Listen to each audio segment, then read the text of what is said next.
Good morning, everybody. Hi, I'm Melissa Rush, and I am here with another little teacher's corner on a muscle motivator. I know last time we talked about this being a Monday morning muscle motivator, but I was having some internet issues yesterday. So I'm recording this morning for you, and we'll upload it, so it's going to be a day late. But today we're going to talk about the Psoas. So I have a poster over here that I'm going to turn mine around. And we're going to take a peek at our psoas muscle. So our psoas muscle is this round tubular muscle that you see here. And we do have two of them, one on our left and one on our right. So you can see that this muscle originates on the anterior surface, so the belly surface of our lumbar vertebra. So these are our lower back vertebra of our spine here. And our psoas muscle attaches to those vertebra. It comes down through our pelvis and attaches on a little nub that's on the inside of our femur bone called our lesser trochanter. So you can see that the fiber direction runs up and down from our lower back down to the inside of our femur. So this muscle is going to influence all of these lumbar joints as well as our hip joint. So if I turn this back around, I'm going to meander us back over so that I can put you down on my desk and I can do a little bit of movement for you.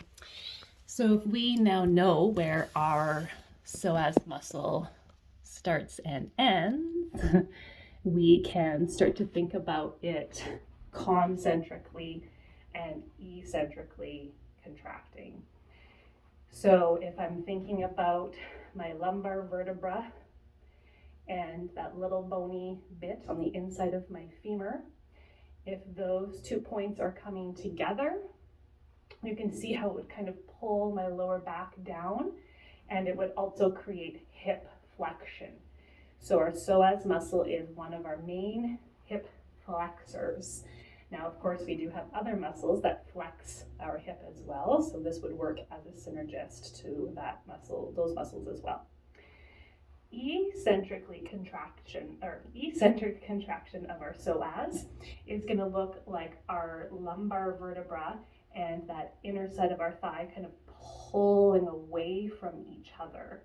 So you can see how this muscle in eccentric elongation is really nice for kind of our posture, especially of our lower back, and being able to elongate out of our hip. One exercise in Essentrics that I think is really fantastic for taking a look at your psoas and how this muscle concentrically contracts and then eccentrically contracts is in our bicycles. So when you lift your knee up and you bring your hip into flexion, it's partly that psoas muscle lifting your thigh up. When we extend our leg out, we're making a heavier lever. Good. Now as you bring your leg back and your hip starts to move into extension, you can see how if you cue to kind of pull up with your lumbar vertebra, you're going to get a nice sort of lengthening of that psoas, where if we allow ourselves to kind of tip forward, we're not going to be eccentrically engaging that psoas muscle. And so this bicycle movement is a lovely alternation, agonist, back and forth, for that psoas muscle being concentrically engaged and then eccentrically engaged. All right. So I hope that little tidbit kind of gets your brain thinking about the psoas. If you have any additional questions, feel free to post them down below and we'll have a little chit chat. Have a great day.